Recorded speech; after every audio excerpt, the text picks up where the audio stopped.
Buenas tardes. El día de hoy continuamos con nuestra serie de videos La consulta a la consulta. En esta oportunidad veremos si es y analizaremos si es pertinente continuar con la consulta previa a la consulta previa en el marco de la pandemia COVID-19. A continuación, acompáñenos.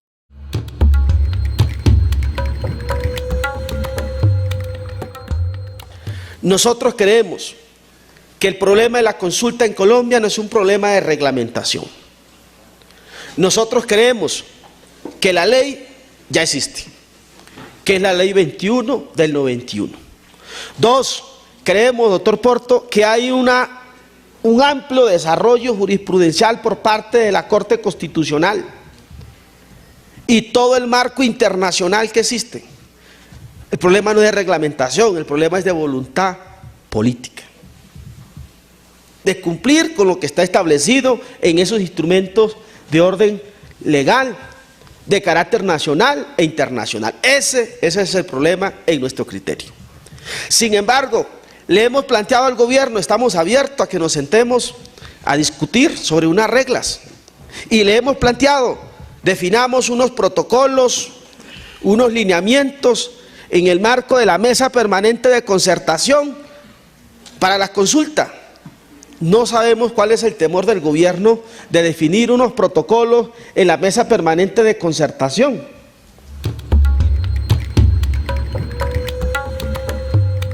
¿Cómo se consulta previamente una medida legislativa?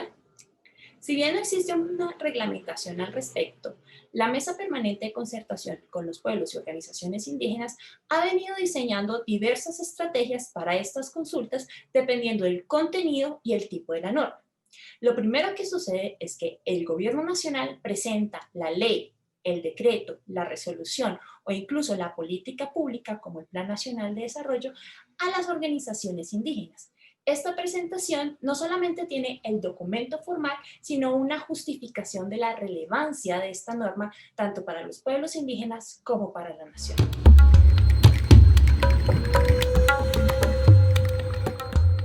La ruta metodológica es el documento a través del cual tanto el gobierno como las organizaciones indígenas establecen las etapas de la consulta previa, los tiempos que se va a demorar y también contenidos mínimos que permitan garantizar los derechos fundamentales a lo largo de todo el proceso. Por lo general, estas rutas metodológicas incluyen como mínimo, primero, una etapa de alistamiento, segundo, una fase de consulta territorial, tercero, una fase de definición de las organizaciones indígenas de una propuesta técnica, cuarto, una concertación con el gobierno nacional sobre los contenidos de esa norma y quinto, un último debate político y de protocolización en la mesa permanente de concertación.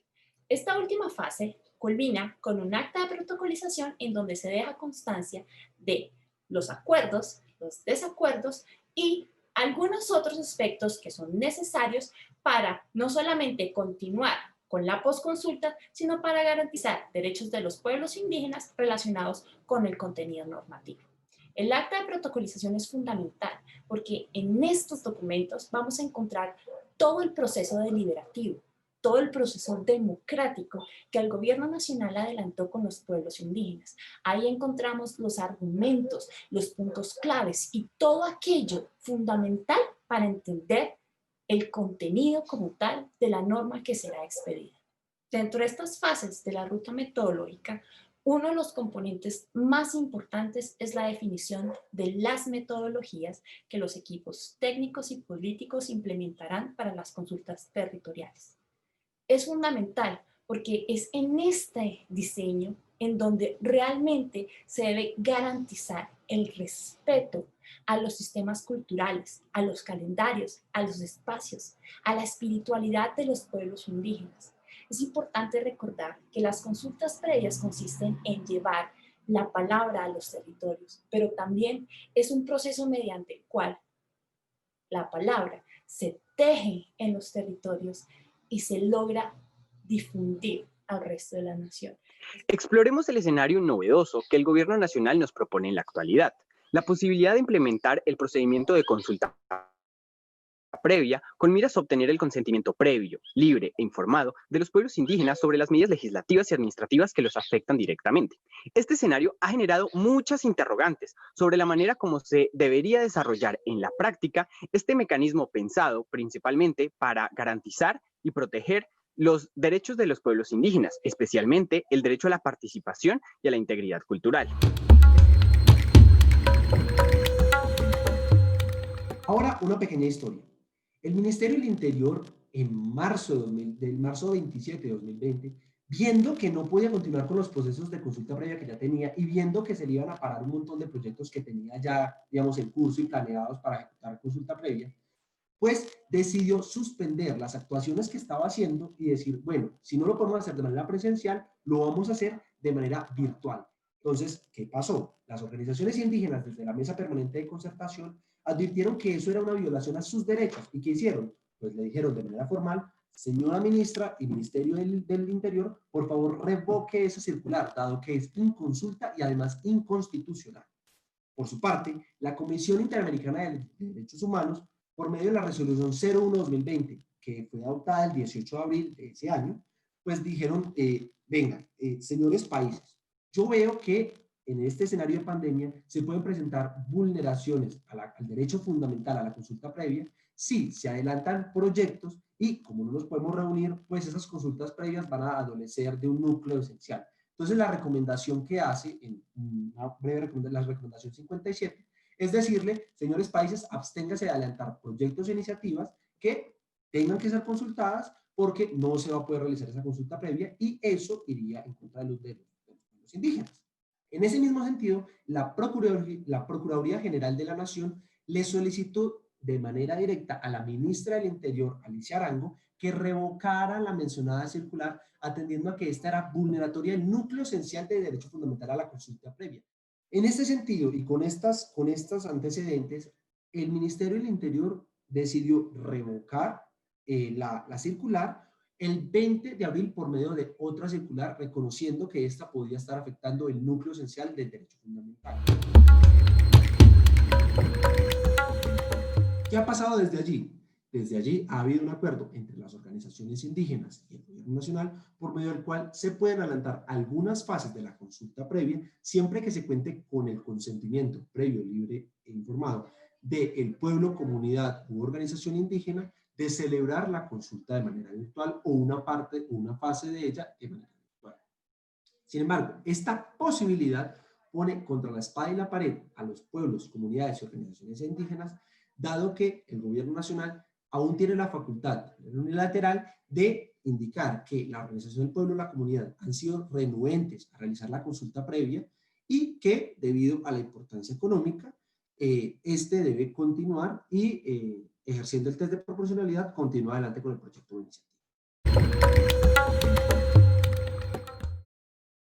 Ante esto, cabe la pregunta, ¿por qué el gobierno nacional, a pesar de estos antecedentes y estas claridades, propuso y adelantó una ruta metodológica en diciembre del año pasado para hacerle la consulta a la consulta previa? ¿Acaso pretenden continuar con un proceso en el territorio a sabiendas del segundo pico de contagio en Colombia?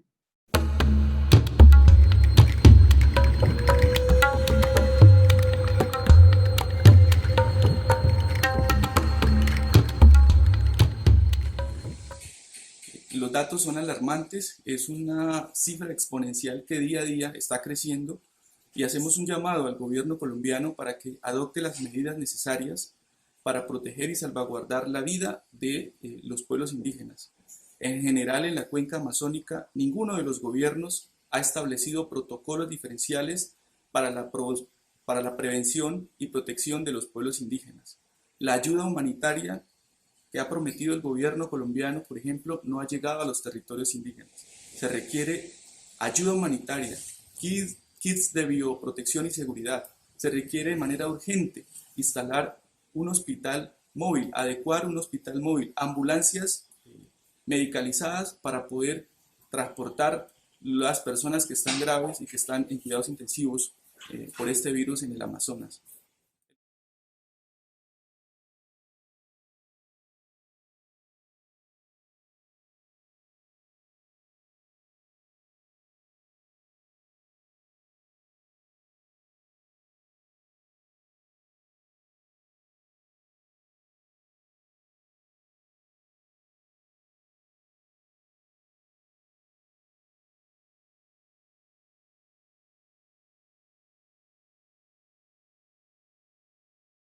Primero, a reconocer ese convenio y segundo, a reconocer los protocolos de consulta previa porque recogen la visión de los pueblos indígenas, recogen los planes de vida. No en todo momento están dispuestos los pueblos indígenas a adelantar una consulta de un proyecto. ¿Sí? Hay unos procedimientos de acercamiento, hay unos procedimientos espirituales que debemos respetar y eso no es reconocido por los gobiernos, en el caso de Colombia. Y se vulnera sistemáticamente el derecho fundamental a la consulta previa. Es por eso que en este momento desde la COICA estamos impulsando con DAR y otros aliados la construcción de protocolos. Ya hay iniciativas en Brasil, en Perú, en Colombia, de poder decirle al gobierno, de acuerdo a ley de origen, usos y costumbres, derecho mayor. Esta es nuestra manera que queremos que se consulte y se nos dé participación en la mirada de cómo, del desarrollo que están tratando de imponer, pues, a través de obras.